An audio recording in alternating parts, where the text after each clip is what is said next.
But you guys have transitioned beautifully. Your open houses are a slam dunk. The amount of views, like, I was astonished. I was sending screenshots to Dolores. I'm like, I think we're up at 1,500. Yeah. And nuts. God, you guys look so smart. I'm glad I could teach you all of that. So tell me. I'm like, how do I dissect their brains? They don't understand. So tell me what the protocol is for, a Lisa and Catherine open house. Well, the smarts come from Lisa, that's for sure. So we definitely use Zoom and all our social platforms now. It was a learning curve. I mean, we've always been really big with technology and stuff, but now it's even more so. So we just tried a bunch of stuff, and Sonya's distracting me because she's laughing. I'm laughing, Sonya. Listen, I'm recording at home. My daughter, she's showing me her project, and she wants to come and say hi to you guys, which I said no, she can do that later. But here's real life Zoom. But yes, that's the Zoom and how you guys are doing it is really, it's fascinating, and the fact that you guys can go live instantaneously on Facebook and everyone can tune in. And then Dolores actually taught me this, the watch party.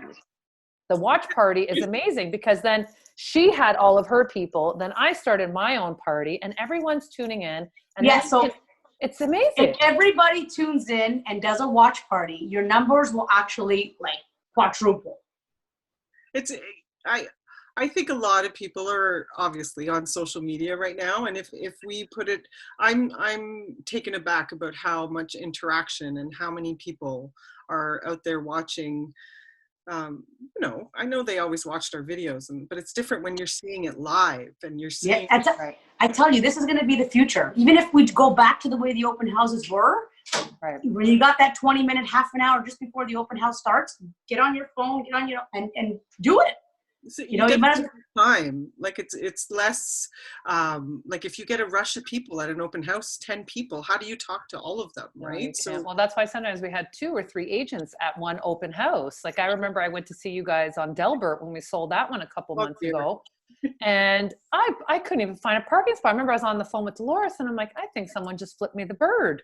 They were fighting me to get the curb parking spot. And I'm like, don't worry, I'll escort you to the front door. I'll carry you if I have to.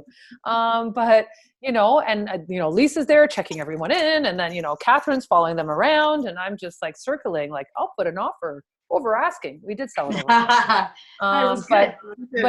But think about how much has changed from that open house to where your open house that you guys were hosting for Weldon and Ballantrae was last week.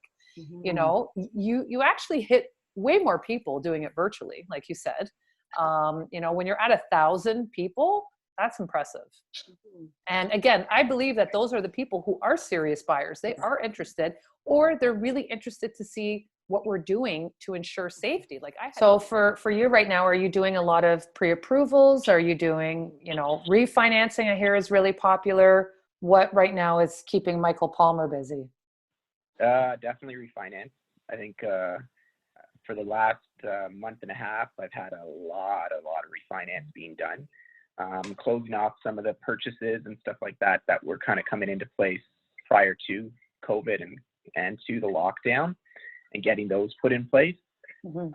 Pre-approvals wise though, it's more that just getting to touch base with them now, because there's been a lot of policy changes where we now do need to actually update income documentation on the pre-approvals, just because of a lot of people being laid off and such. So it's actually a very important move to get in touch with whoever you're working with, specifically mortgage wise, to confirm that your approval is still valid.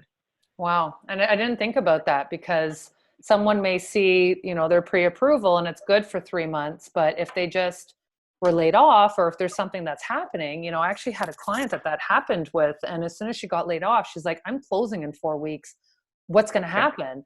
And they were lucky enough that they did a letter, I guess, just saying that this is just something temporary, and it was fine to move forward with her lender. Yeah, we're working with case by case at this point, because we obviously want to be able to help every customer. So each case is independent, but I've had similar such circumstances where I've asked for a letter of employment just to confirm that it is a temporary layoff and that they are expected to go back. Unfortunately, there's no way that the employer can say when, because we're all kind of sitting waiting for when we can all go back to some sort of normalcy. But yeah, case by case basis, we've been able to actually keep and honor at least the approvals that I've worked on.